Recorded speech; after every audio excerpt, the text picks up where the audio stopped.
বিরতির পর স্বাগত। নির্বাচনের ঢাকে কাঠি পড়েছে, ইতিমধ্যেই বিজেপি তার প্রার্থী তালিকা ঘোষণা করেছে। অন্যদিকে একটু পিছিয়ে হলেও কংগ্রেস ইতিমধ্যেই 40 আসনে প্রার্থী তালিকা ঘোষণা করেছে। কেরলেও বামেরা প্রার্থী তালিকা ঘোষণা করেছে, কিন্তু পশ্চিমবঙ্গ এবং রাজ্য ত্রিপুরায় সিপিআইএম এখনো প্রার্থী তালিকা ঘোষণা করেনি।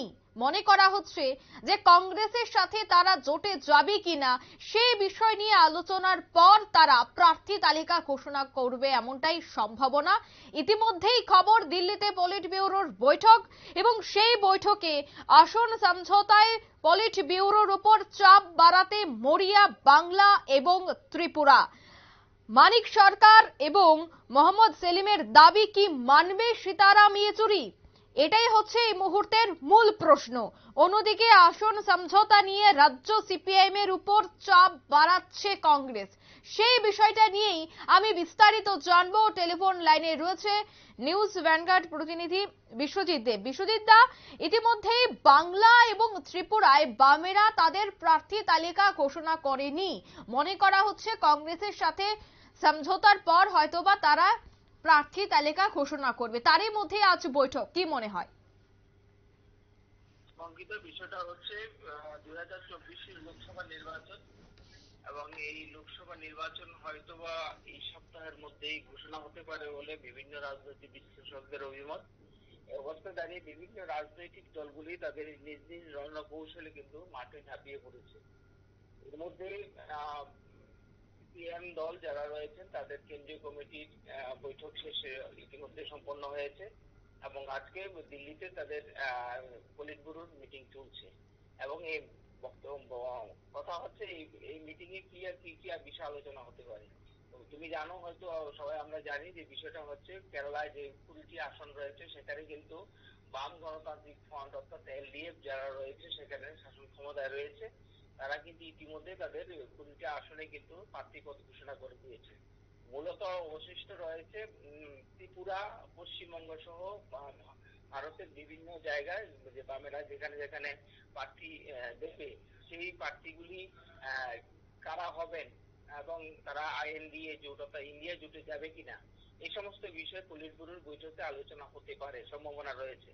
অবস্থায় দাঁড়িয়ে আমাদের ত্রিপুরা রাজ্যের যে 2টি লোকসভা আসন, সেই লোকসভা আসনে ইতিমধ্যে শাসক দল বিজেপি এবং কংগ্রেস কিন্তু প্রার্থীপদ ঘোষণা করে দিয়েছে।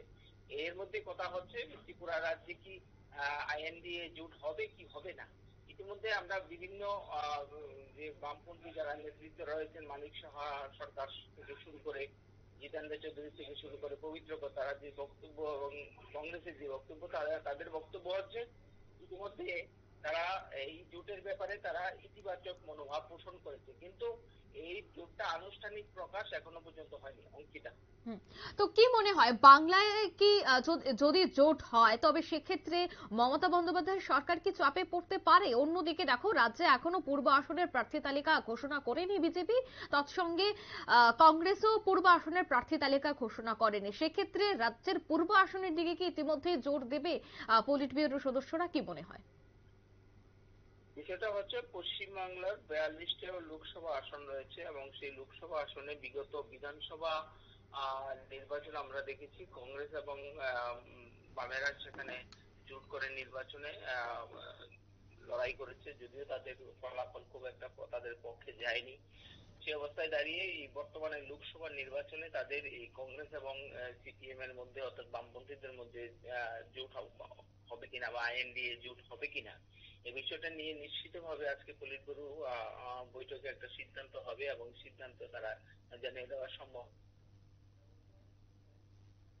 একদমই। পূর্ব পশ্চিম ত্রিপুরা লোকসভা সাধারণ আসনে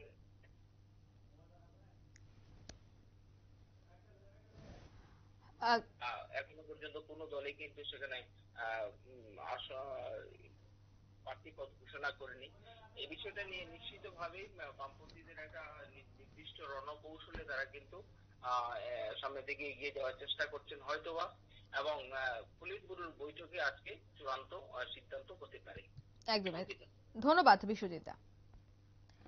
আসন সমঝোতায় এবার পলিট ব্যুরোর সদস্যদের বৈঠক এবং সেই বৈঠকে উপস্থিত থাকছেন প্রাক্তন মুখ্যমন্ত্রী মানিক সরকার এবং বাংলার সিপিআইএম নেতা মোহাম্মদ সেলিম। তারা দুজনেই উপস্থিত থাকছেন। সীতারাম ইয়েচুরির সাথে হবে সেই বৈঠক এবং সেই বৈঠকে মূলত জোর দেওয়া হবে ইন্ডিয়া জোটে। নিয়ে নিচ্ছে ছোট্ট একটি বিজ্ঞাপন বিরতি, সঙ্গে থাকুন।